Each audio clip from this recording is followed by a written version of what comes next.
Well, as you may know, rapper 50 Cent has been teasing a documentary about his purported rival, Sean Diddy Combs, for more than a year. But now the 4-part docuseries has finally premiered on Netflix. The series explores Combs' life, from his upbringing, the creation of Bad Boy Entertainment, to all of the allegations of assault and abuse since the 1990s, and it also investigates his alleged connection to the deaths of iconic rappers Biggie Smalls and Tupac Shakur, featuring insights from those close. Well, he says we're losing, but the reality is Mark Agnifilo, the person with whom he was speaking, actually won the case for him. This is a huge betrayal. Look, Agnifilo, there is no way he isn't outraged that Diddy was secretly recording him, and this ends up in this Netflix documentary. Mark Garagos, who is my co-host on Two Angry Men, he's represented Diddy for years. And his daughter... Documentary, there was insinuations of, that Diddy possibly had something to do with both Tupac and Biggie, and, Who's telling the story, right? You can skew... People very close to the situation. But you can create any narrative as a producer, as a director, and as a storyteller. I can create a narrative. I could be like, you know what, I could create... The hip-hop world watched in uneasy silence as 50 Cent stepped forward with a documentary that didn't merely criticize Sean Diddy Combs. It dismantled the myth he built over 3 decades, exposing what it portrays as a shadow empire shaped by fear, control, and unanswered deaths. This wasn't framed as revenge, but as revelation, and the industry felt the difference immediately. Once one powerful figure breaks the silence, everyone else is forced to choose which side of history they stand on.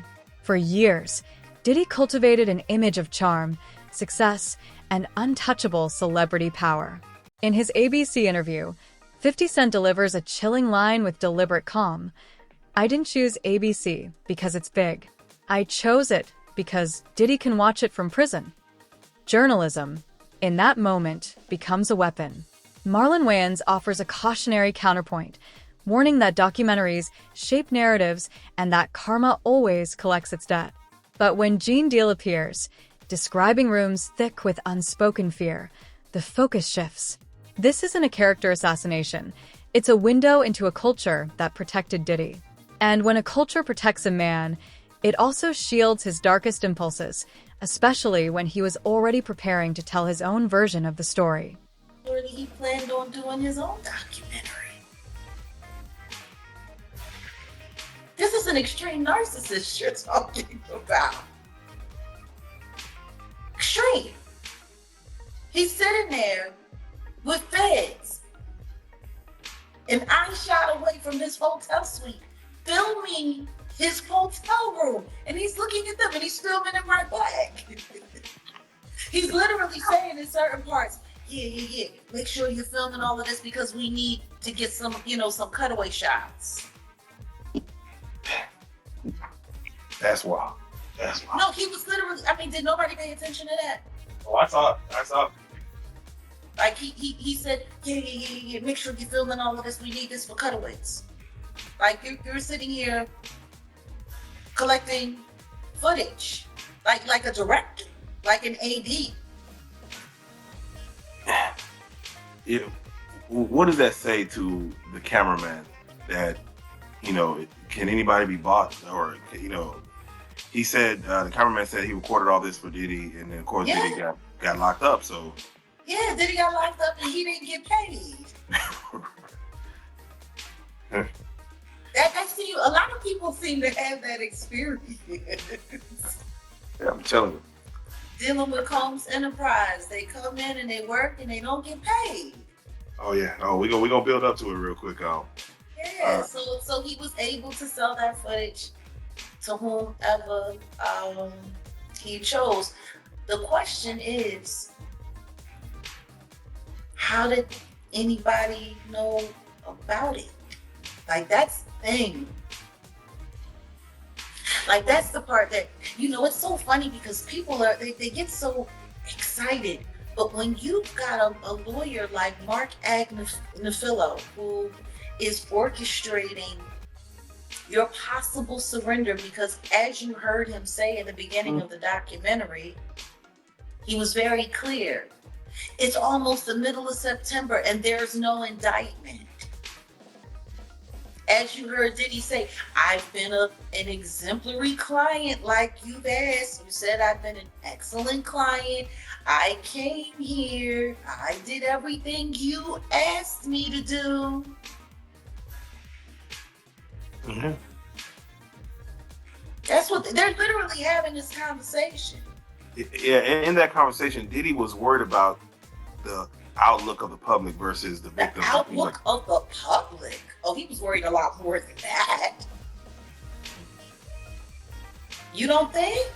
He Oh, yeah. literally sat there and said, we need comms. He's sitting there talking like an evil dictator. We need comms. We need a way into this conversation. We're losing, he said. We're losing. Losing what? Oh. What are you losing? But the key words that he said that were so important were, we need to be able to be speaking to the potential jurors. Mm. He said, you might only be the guy that watches CNN, but there's 9 billion people in the world, and 7 billion of them are on Instagram or TikTok. We need to have control of that. He said, we need to know how these potential jurors are thinking. That's what he said. Facts. So what does that mean? He hadn't even been arrested yet. He hadn't even been taken into custody yet. Damian Williams hadn't come forward yet with a list of the charges that they were charging him with and what they were taking him to trial for. That didn't happen until December. Mm-hmm. So once again, they were losing?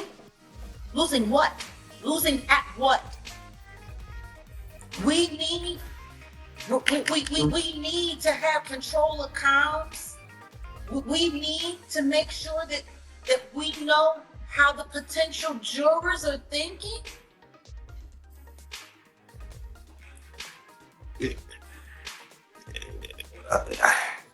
Very true. How does that not sound? In 1991, a celebrity basketball event ended in tragedy when 9 fans were crushed to death amid chaos.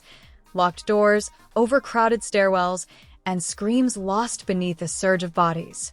Survivors recalled panic and confusion, a moment that should have shattered everyone involved. Gene Deal later reflected on seeing a 19-year-old Sean Combs step behind microphones afterward, not overtaken by guilt, but strikingly composed. Reporters noted how swiftly the narrative shifted, how disaster was reframed into controlled messaging and forward motion. And from that moment, an unsettling truth seemed to surface. Some men learn very early how to stand calmly in the aftermath of tragedy and how to turn catastrophe into momentum. Of the Agnifilo defense team, and he was involved in all of this. So in this past weekend's podcast, I pushed him to find out how Agnifilo really feels here, and Mark kind of skirted it some, but I think you get the sense. Diddy knew that Mark was being recorded, but Diddy didn't tell Mark. Does Mark feel betrayed by Diddy? I've not talked to Mark about it. What do you How he think? would feel. What do you I think? will tell you I'll just tell you, if it was me, I would be more than a little upset. I was more than a little upset when the client didn't know and I was being recorded. I mean, there was a while there where I was meeting clients under bridges, freeway bridges, because I was PTSD over it. So I think, as a lawyer, it is one of the most inviolate oaths that you take to protect the client confidentiality and the client privilege. So I don't know, I haven't talked to Mark, but if I were Mark, I would be out of my head. Out of my head. It's incredible. Diddy did two things here. Number one, he betrayed Mark Agnifilo, who, to your point, did so much for him. Obviously, without Mark Agnifilo, he may very well be spending the rest of his life in prison. The second thing that he did is, by having a third party that's privy to the conversation, the videographer in this case sitting there, there's no privilege, right? Diddy waived that entire privilege. Now, it didn't end up backfiring because it seems nobody knew about it until the end of trial. What are you going to do at this point? But it's such a callous act by Diddy to just sell out his lawyer like selfish. that. It's so selfish. Now we should say that, remember, Diddy and his team were very upset when they found out that this footage was part of the documentary, and they tried to shut it down, but you know, the act of taping it is already what out. is so the awful. Act of taping it, right? Without Now, Agnifilo's Diddy would knowledge. say that I didn't authorize that video going out, and Bad Boy Records was built on chart-topping hits, but beneath the success ran deep fractures. Kirk Burroughs, Diddy's early partner who reportedly owned 25% of the label, is described in court documents as a visionary who was gradually sidelined and ultimately erased after refusing to give up his stake. Alex Stapleton, director of the Netflix documentary, addresses this dynamic plainly, saying her goal wasn't to villainize anyone, but to show who was repeatedly given the benefit of the doubt and who wasn't. Speaking later on PBD, 50 Cent distilled the issue even further. That wasn't business.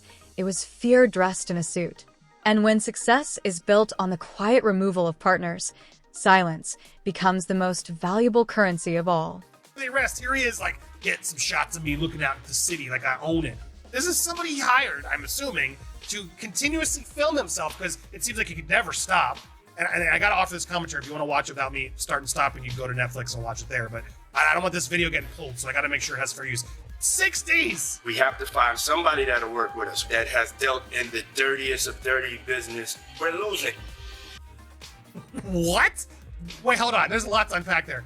We have to find somebody who has dealt in the dirtiest of dirty business, seemingly implying that, yeah, our stuff is super, super dirty.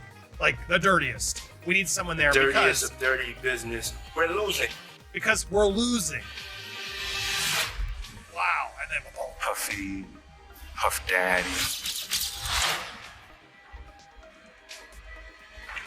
Diddy, Sean Combs. I love the wah wah from 50 Cent. All of these reincarnations, all those name changes are attached to really bad deeds. And here's where I gotta be careful because they show some footage, a lot of quick clips, but because it's including the Cassie video, so I don't want this video pulled. The Reckoning, that's the reveal, and it's dropping this last clip. Everything in life, you're gonna have people that are bad and people that are good. You have to choose your side. He chose his side, right? John Combs' The Reckoning drops tomorrow on Netflix. That's how you do a teaser. But where this gets more interesting is there is more footage. Good Morning America got its hand on it. Here it is. Never before seen footage of Sean Diddy Combs in the days leading up to his arrest in New York last September. You want to put stuff in my fanny pack, King? The exclusive video obtained by Netflix shows Combs debating with his lawyers about strategy.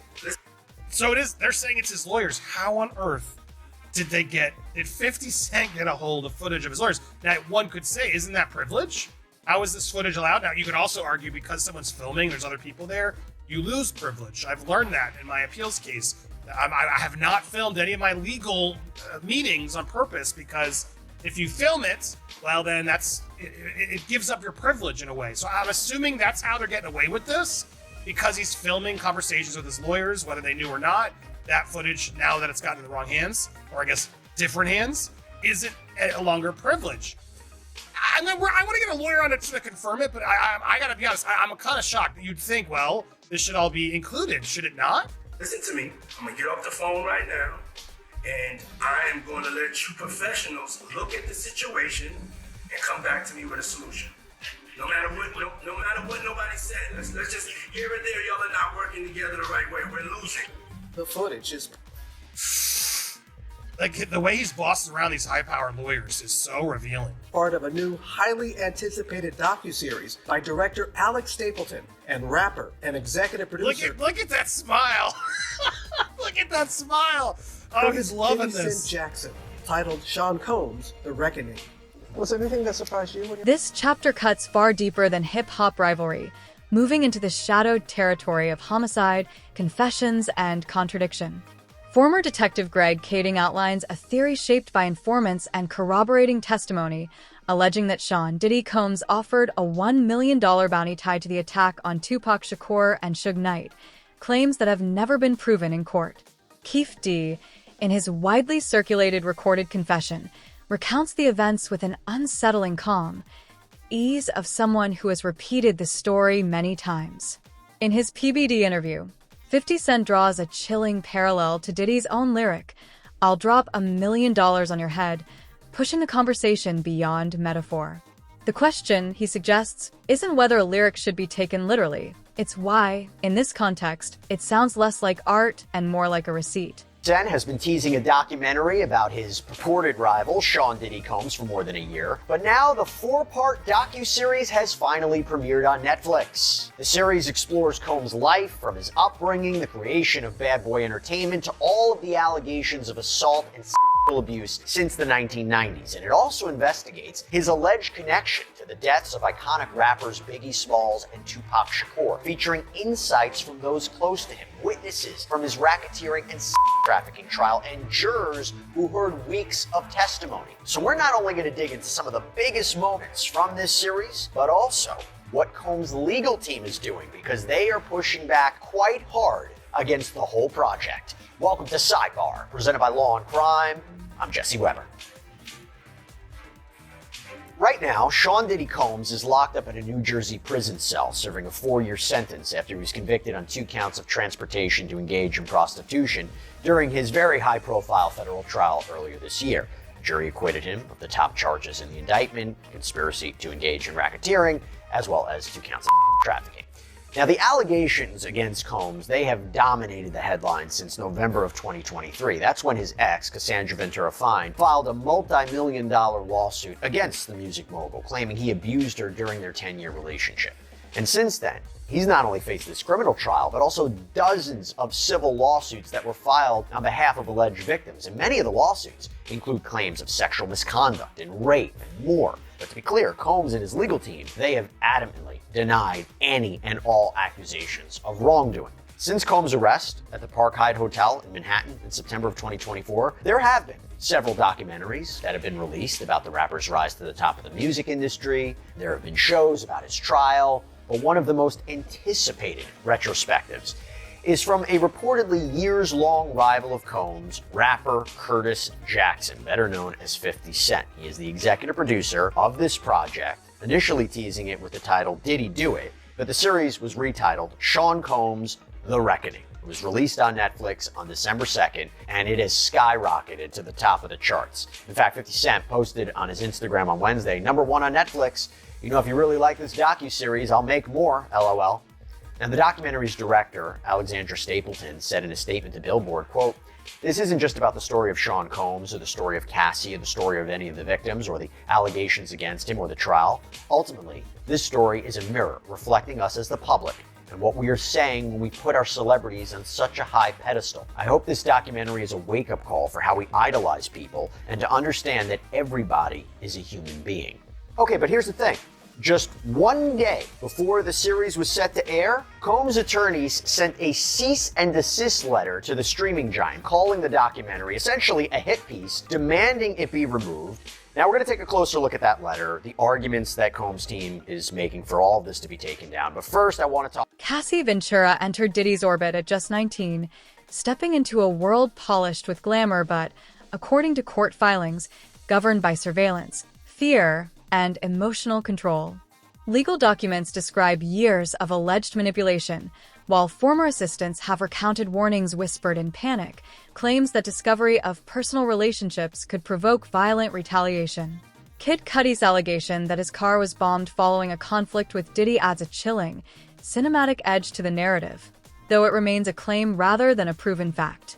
Taken together, these accounts point not to gossip, but to a pattern repeatedly alleged in testimony and filings, jealousy escalating toward intimidation and violence.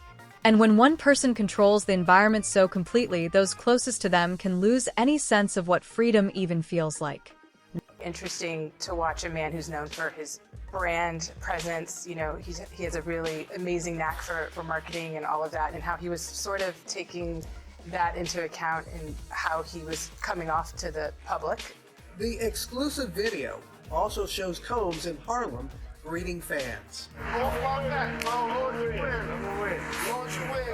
I'll accept it. I need some hand sanitizer. Hold on. I got. I've been down the streets amongst the people. Yeah, I gotta take a bath. Like the amount of people that actually I'm coming in contact with, like that's what I have to do. You know what I'm saying? Oh. It's like 150 hugs. You're a public person as well, and there was one instance in Harlem, and his reaction when those people went away. Got in the car and said, I feel like I need to wash, like I'm dirty. That was, it show you his character. Was that the reason for including it? Yeah. I mean, what's the odds that you would do that in front of the camera? Like that's one of the moments where he forgot he was on tape. How do you respond to people who say that it's more about the disdain that you have for Sean Combs than it is for giving the victims a platform? What they consider a pre-existing beef, right? For 20 years, right? It's me being uncomfortable with him suggesting that he takes me shopping, or I looked at it like it was like a tester. Like maybe you'll come play with me, type of thing, right? And it's not personal. I think it's important to also let people know that the show is not completely the perspectives of people that did not like Sean. We weren't trying to just get the highlights, the salacious details. You know, that the real goal was to storytell. And not everyone needed to have an allegation to be a part of this project. The 4-part series also features 2 jurors from Combs' trial who are speaking for the first time about how they reached their mixed verdict, finding Combs guilty of 2 prostitution offenses, but clear of racketeering and sex trafficking charges, both sharing their thoughts on the relationship between Combs and singer Cassie. Juror 75 describing them as 2 people in love, and Juror 160 saying in part, domestic violence wasn't one of the charges. Cassie, is she a victim in all this? I believe Cassie's a victim in all this because she came in as she's like 18, like 19 years old. In the very beginning, after a while, the overtime conditioned for it. The goal of what the film is trying to do is to let the audience kind of come in to ask questions like, were their decisions colored by certain things, and who got the benefit of the doubt, you know, in that courtroom? Do you think that hip-hop culture was on trial? The documentary's most explosive moment didn't come from a witness or a victim, but from Diddy himself, captured on camera without realizing he was being filmed. TMZ analysts later underscored the severity of the moment.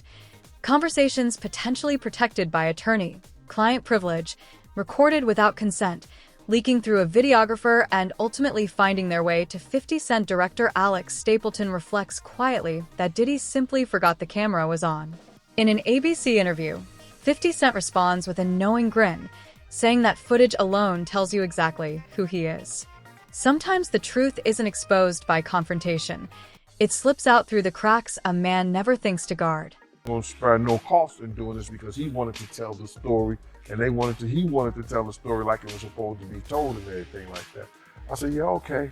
So then the director, I gotta get her name, man, because it don't even sound. I want to put her on blast because she was telling me, you know, she was saying to me that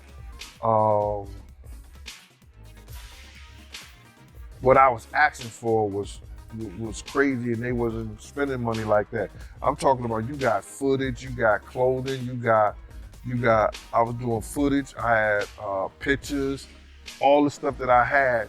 You know, you could figure out a way to pay them, brother, something like that. And then I was telling her about some prices that I've already received, and I had the invoices to show it. And then she was calling me like I was lying. I'm like, yo, who do you think you're talking to? You know what I'm saying? And she was talking about, you know, there's no way nobody paid. Nobody what? I say, First of all you people come with these documentaries and stuff, the first thing you tell me, y'all tell these people out here that y'all don't pay, and y'all pay. If you can make a picture look like $10,000-$15,000, you know what I'm saying? You can sit here and tell me that you're gonna pay me for my time sitting right down here with y'all. You understand? So then, one thing led to another, and I was like, all right, well then, F you. I spoke to 50, and then she said 50, and this is exact words that came out her mouth. 50 does not determine what goes in and goes out of this documentary. And he definitely don't pay. He determine what somebody gets paid. It's not his documentary like that. I'm like, oh, so if it's not his documentary and I spoke to him like that, I don't need to be doing nothing with you. Because I'm doing this on the strength of him. But you gonna pay me if I do it. So it went back and forth, you know what I'm saying, for a little bit, and then they had Kirk Burrows giving me calls and everything like that. What are you calling me for? You know what I'm saying? I'm not. Two jurors from the trial appear in separate interviews, both stating they believed Cassie was a victim, yet neither felt able to convict Diddy on the most serious charges. Keena Harper, choosing her words carefully, admits, "We weren't just judging evidence, we were judging a legacy." Legal experts unpack that admission, explaining how celebrity distorts perception, how wealth casts shadows the justice system struggles to illuminate. When a jury is torn between testimony and iconography, between human harm and cultural stature, justice itself becomes a negotiation rather than a verdict. But yo, look, nah. You working with Mark for 30 years. You saw Big before he passed? Yeah. Bro, so you're close. Jack, what were you saying? In the documentary, there was insinuations of, that Diddy possibly had something to do with both Tupac and Biggie. And, Who's telling the story, right? You can skew. People very close to the situation. But you can create any narrative as a producer, as a director, and as a storyteller. I can create a narrative. I could be like, you know what? You have. I could create a narrative. Well, I could be like, all the time on reality shows. Reality shows. That's how you create a narrative. It doesn't mean it's true. I can get interviews. I can do this. I can get footage, and I could make you think this about that person. Nah, for sure, yeah. And that doesn't necessarily mean it's true. So for me, I think 50 and Puff have a long-term beef. It's personal. People are saying 50's wrong for doing it, but 50's right for doing it. It's between him and Puff. And before it's between him and Puff, it's between both of them and God. Just the way Puff is down on his luck, and 50's kicking a man when he's down. If 50 ever luck turned on 50, you gotta be careful what you put out. There's a karma to every action that you do.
The final chapter isn't about Diddy at all. It's about why 50 Cent refused to stay silent. In his ABC interview, he puts it plainly, "If I didn't speak, you'd think we were all okay with this, and we're not." He explains his long fixation on the Tupac connection, while Gene Deal adds a heavier truth on the art of dialogue. Everyone knew fragments, but 50 was the one who assembled them. Even Marlon Wayans' warning about karma folds into the larger pattern. Industries protect their own until someone refuses to play along. And when a powerful figure breaks ranks, the entire culture feels the tremor. This documentary isn't a verdict, it's a mirror, held up to a man, an industry, and a generation that learned to confuse power with purity. The darkest truth isn't only what Diddy may have done, but how long the world looked away. Now that 50 Cent has forced everyone to look, the question isn't whether Diddy falls, it's who falls with him.